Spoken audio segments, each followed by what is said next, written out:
Tesla और satellite internet provide करने वाली कंपनी स्टारलिंक के मालिक एलन मस्क इन दिनों चिंता में है।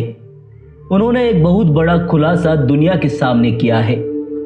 एलन मस्क ने कहा है कि अभी मेजर जियोमैग्नेटिक सोलर स्टॉर्म चल रहा है। इसके कारण स्टारलिंक सैटेलाइट और दुनिया भर के सैटेलाइट्स बहुत दबाव में है। एलन मस्क का कहना है कि इस जियोमैग्नेटिक सोलर स्टॉर्म के सामने हम कब तक टिक पाएंगे ये कहना मुश्किल है। मस्क के खुलासे ने दुनिया भर में हलचल मचा दी है।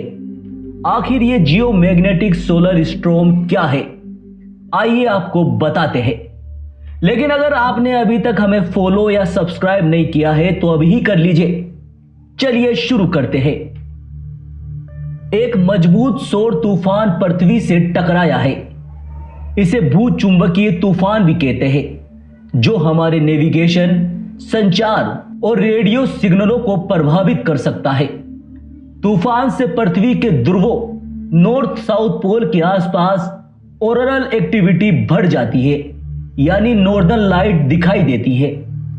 ऐसे ही नॉर्दर्न लाइट दुनिया के कई हिस्सों में दिखाई दी है। लोगों ने सोशल मीडिया पर उसकी फोटो भी शेयर की है। आइए देखते हैं। जर्मनी के बोडेनबर्ग की तस्वीर।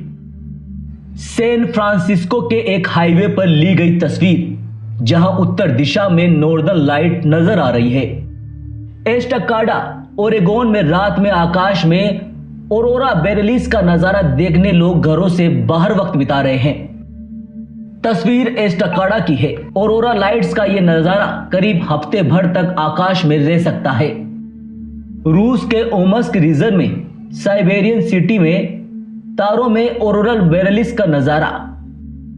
ब्रिटेन के एडिनबर्ग में स्कॉटलैंड के नेशनल मॉन्यूमेंट पर लोग नॉर्दर्न लाइट्स देखने पहुंचे। इंग्लैंड के न्यू बाइटन में ऑरोरा बोरेलिस देखने के लिए लोग इकट्ठा हुए। नासा के सोलर डायनेमिक्स ऑब्जर्वेटरी ने सोलर फ्लेयर की इन तस्वीरों को कैप्चर किया है। यह तूफान 2003 के बाद पृथ्वी पर आने वाला सबसे शक्तिशाली तूफान है। उस समय आया तूफान इतना शक्तिशाली था कि स्वीडन में बिजली गुल हो गई और दक्षिण अफ्रीका में ट्रांसफार्मरों को नुकसान पहुंचा था। US national oceanic and atmospheric administration NOAA ने इन भूचुंबकीय तूफानों को G1 से G5 तक की श्रेणी में रखा है। G1 को कमजोर और छोटा तूफान माना जाता है, जबकि G5 को सबसे गंभीर तूफान माना जाता है। G1 तूफान से ध्रुवों के आसपास ऑरोरल एक्टिविटी बढ़ जाती है। पावर सप्लाई में मामूली उतार चढ़ाव का कारण भी बन सकता है। G5 से कई घंटों तक हाई फ्रिक्वेंसी रेडियो ब्लैकआउट हो सकता है। कम्युनिकेशन सिस्टम, GPS और इलेक्ट्रिसिटी प्रभावित हो सकती है। एलन मस्क की यही चिंता है कि अगर यह तूफान G5 की श्रेणी का रूप लेता है तो नतीजे चौंकाने वाले हो सकते हैं।